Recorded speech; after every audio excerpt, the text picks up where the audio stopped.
ভারতের প্রতিবেশী রাষ্ট্রের অবস্থা পুরো অন্ধকারে ডুবে গেছে। আর্থিক সংকটে পড়েছে শ্রীলঙ্কা, আর তাই প্রতিদিনই বিক্ষোভের মুখে পড়ছে সেই দেশের প্রধানমন্ত্রী, রাষ্ট্রপতি সহ অন্যান্য প্রশাসনিক কর্তারা। জীবনদায়ী ওষুধ প্রায় শেষ।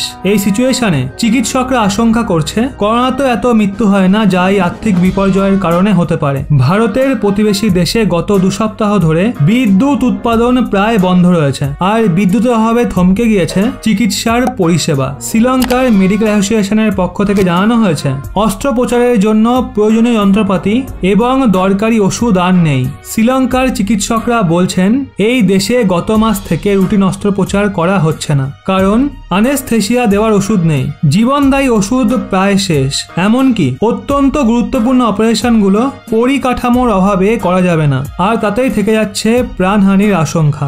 এমন অবস্থায় খুব শীঘ্রই জরুরি পরিষেবা বন্ধ হয়ে যেতে পারে। এছাড়াও রবিবার তারা জানায় এবার হয়তো কঠিন সিদ্ধান্ত নিতে হবে। আমাদের ঠিক করতে হবে কে চিকিৎসা পাবেন আর কে নয়। কয়েকদিনের মধ্যে যদি প্রয়োজনীয় জিনিসের যোগান না বাড়ে তাহলে করোনা অতিমারির চেয়ে অনেক বেশি মানুষ মারা যাবে। উল্লেখ্য যে প্রেসিডেন্ট এবং প্রধানমন্ত্রীর পদত্যাগ চেয়ে সাধারণ মানুষের বিক্ষোভ এখনো জারি রয়েছে শ্রীলঙ্কায়। সাংসদদের সঙ্গে বৈঠক করবেন প্রেসিডেন্ট, এমনটাই জানা গিয়েছে সূত্র মারফত। প্রসঙ্গত গত সপ্তাহেই আর্থিক সংকটের মোকাবিলা করতে ব্যর্থ হওয়ায় শ্রীলঙ্কার ক্যাবিনেট মন্ত্রীরা পদত্যাগ করেছেন। শ্রীলঙ্কার সরকার নিজেদের ডিফল্টার ঘোষণা করেছে, আর যদি কোনো দেশের সরকার নিজেদের ডিফল্টার বলে ঘোষণা করে তাহলে গোটা দুনিয়া জুড়ে সেই দেশের আর কোনো মান সম্মান থাকে না। ওই দেশের কারেন্সিকে কেউ হাতেও তুলবে না, IMF এর ঋণ শোধ করতে পারবে না, এমনটাও জানিয়েছে শ্রীলঙ্কার অর্থ মন্ত্রক। চরম অর্থনৈতিক সংকটে ভুগছে শ্রীলঙ্কা।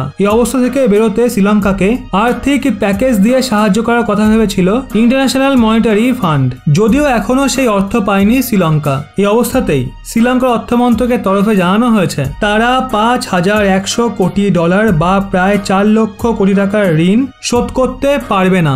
শ্রীলঙ্কার অর্থনৈতিক অবস্থা এখন তলানিতে। জ্বালানি তেলের সংকট দেখা দেওয়ার ফলে নিত্য প্রয়োজনীয় জিনিসের দাম ক্রমাগত বেড়েই চলেছে। বর্তমানে শ্রীলঙ্কার বাজারে চালের দাম 450 টাকা কেজি। এইরকম অবস্থাতে যেভাবে ক্রমশ বাজারে জিনিসপত্রের দাম বাড়ছে, তাতে এক প্রকার না খেয়ে থাকতে হচ্ছে সাধারণ মানুষদের। শ্রীলঙ্কার সাধারণ মানুষদের হাত এখন খালি। অন্যদিকে বৃহস্পতিবার নববর্ষ, বাংলা বছরের নতুন দিন শুরু হওয়ার সময় সংকটে দিন কাটাচ্ছে শ্রীলঙ্কা। এরকম অবস্থায় বাইরের দেশগুলোর কাছে সাহায্য প্রার্থনা করেছে শ্রীলঙ্কা। শ্রীলঙ্কাকে সাহায্য করার জন্য এগিয়ে এলো প্রতিবেশী দেশ ভারত। নববর্ষের আগেই দিল্লি থেকে শ্রীলঙ্কায় পাঠানো হলো 11,000 মেট্রিক টন চাল।